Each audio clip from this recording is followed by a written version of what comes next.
এটি বিশ্বের সবচেয়ে ভয়ানক কাজগুলোর মধ্যে একটি। দক্ষ পাইলট আর অভিজ্ঞ লাইনম্যান হওয়া ছাড়া এই কাজটি করার কথা কেউ কল্পনাও করেন না। কাজটি বেশ ঝুঁকিপূর্ণ হলেও এই কাজের জন্য মোটা অঙ্কের বেতনও পেয়ে থাকেন লাইনম্যানরা।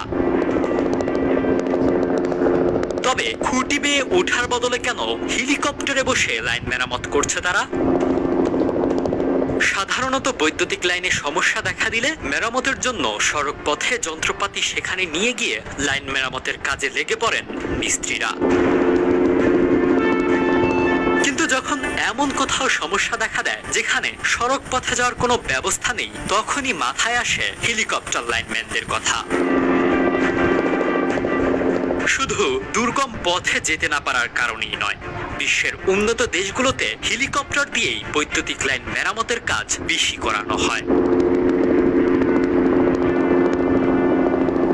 যেখানে ভ্রমণ কিংবা যাতায়াত সহজে করার জন্য হেলিকপ্টার ব্যবহার করা হয়ে থাকে, সেখানে কিনা এমন বিপজ্জনক কাজের জন্য ব্যবহার করা হচ্ছে হেলিকপ্টার।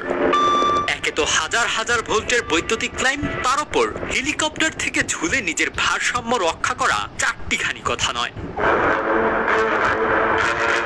তাই এই পেশায় নিয়োজিতদের বলা হয়ে থাকে বিশ্বের অন্যতম সাহসী কর্মী।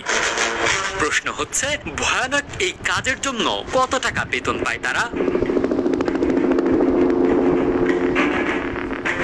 এই ঝুঁকিপূর্ণ কাজের জন্য বেতন প্রতি ঘন্টা হিসেবে দেওয়া হলেও বছরে একজন হেলিকপ্টার লাইনম্যানের অ্যাকাউন্টে ঢুকতে পারে 13 কোটিরও বেশি টাকা। যেমন কাজ, বেতনও তেমন। তবে চাইলেই যে কেউ করতে পারবে না এই লাইনম্যানের কাজ। কাউকে এই কাজের জন্য আবেদন করতে হলে তাকে হতে হবে দক্ষ, মেধাবী, সাহসী এবং বৈদ্যুতিক লাইন সম্বন্ধে বৃহৎ আকারের ধারণা থাকতে হবে। আর এই কাজের জন্য সবচেয়ে বেশি যেটি দেখা হয় সেটি হলো অভিজ্ঞতা। কেননা এই কাজ আর 5টা সাধারণ কাজের মতো নয়, তাই যাচাই বাছাই ছাড়া সহজে এই কাজের জন্য কাউকে নেওয়া হয় না। হেলিকপ্টার লাইনম্যানের কাজ বেশি করতে দেখা যায় উন্নত দেশগুলোতে, যার মধ্যে রয়েছে কানাডা, যুক্তরাষ্ট্র, নেদারল্যান্ডস, ফ্রান্স এবং জার্মানি সহ ইউরোপের অধিকাংশ দেশ। এমনকি বাংলাদেশের প্রতিবেশী দেশ ভারতেও হেলিকপ্টার লাইনম্যানদের কাজ করতে দেখা যায়। তবে বাংলাদেশে এখনো অবধি হেলিকপ্টার লাইনম্যানদের সে অর্থে দেখা যায়নি। হেলিকপ্টার দিয়ে বৈদ্যুতিক লাইন মেরামতের প্রয়োজনীয়তা থাকলেও বাংলাদেশে বেশিরভাগ ক্ষেত্রেই লাইনম্যানরা বৈদ্যুতিক লাইন মেরামতের জন্য ব্যবহার করে থাকে সড়ক পথ।